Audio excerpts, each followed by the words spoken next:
ఈ 4 ఇళ్ళ వరకే పోతుందా? ఇక్కడ కూడా ఏసీ ఉంది.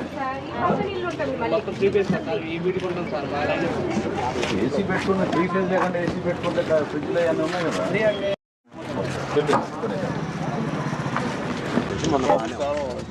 రాత్రి మళ్ళీ పోయిందా? ఎందుకట్లా? ఫ్యూజ్ అవుటేజా లేకపోతే ఏంది ప్రాబ్లం? అది ఫ్యూజ్ అవుటేజ్ అవునప్పుడు మనం రెక్టిఫై చేయొచ్చు కదా. నువ్వు ఫీజు ఓకే సార్, నా ఫీజు మీద లోడ్ ఎక్కువ.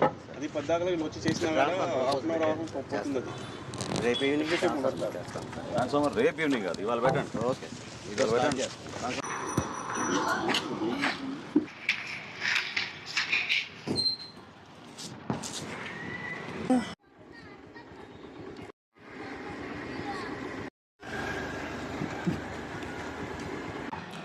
సార్ నేను జయప్రకాష్ నగర్లో ఉంటున్నాను. నా పేరు షేక్ అప్సరా బేగం, 40 వార్డులో ఉంటున్నాను సార్. మాకు ఒక గత నెల రోజులుగా కరెంటు పోతుంది సార్. కరెక్ట్ 11 అయితే కరెంటు తీసేస్తున్నారు. అదేమంటే ఫీజు కొట్టేసేస్తుంది అని చెప్తున్నారు. ఈ ప్రాబ్లం మనోహర్ సార్ మా ఏరియాకి వచ్చారు 2 రోజుల క్రితం. చెప్పాం సార్, ఇట్లాగా కరెంటు పోతుంది, కరెంటు ఉండట్లేదు సార్, చిన్నపిల్లలు ఉన్నారు, కొంచెం చూడండి, మా 4 ఇళ్ళకే పోతుంది సార్ అని చెప్తే అసలు కరెంట్ వాళ్ళకి అప్పటికప్పుడే పిలిపించి ఆ 2వ రోజే ట్రాన్స్ఫారం ఇప్పించారు సార్.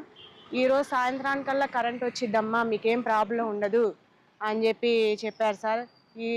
ఈ మాటలు చెప్పిన మనోహర్ సార్కి ధన్యవాదాలు సార్.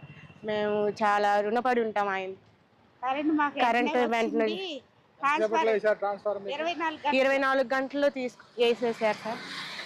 మా బాధని ఆయన అర్థం చేసుకొని, మా మాటల్ని ఆయన అర్థం చేసుకొని కరెంటు తెప్పించినందుకు చాలా సంతోషంగా ఉంది సార్. మాకు మా పిల్లలు కూడా చాలా చెప్పారు సార్, మనోహర్ సార్ చెప్పంగానే వేసేసారు అని చెప్పారు సార్. చాలా ధన్యవాదాలు సార్ మనోహర్ సార్కి.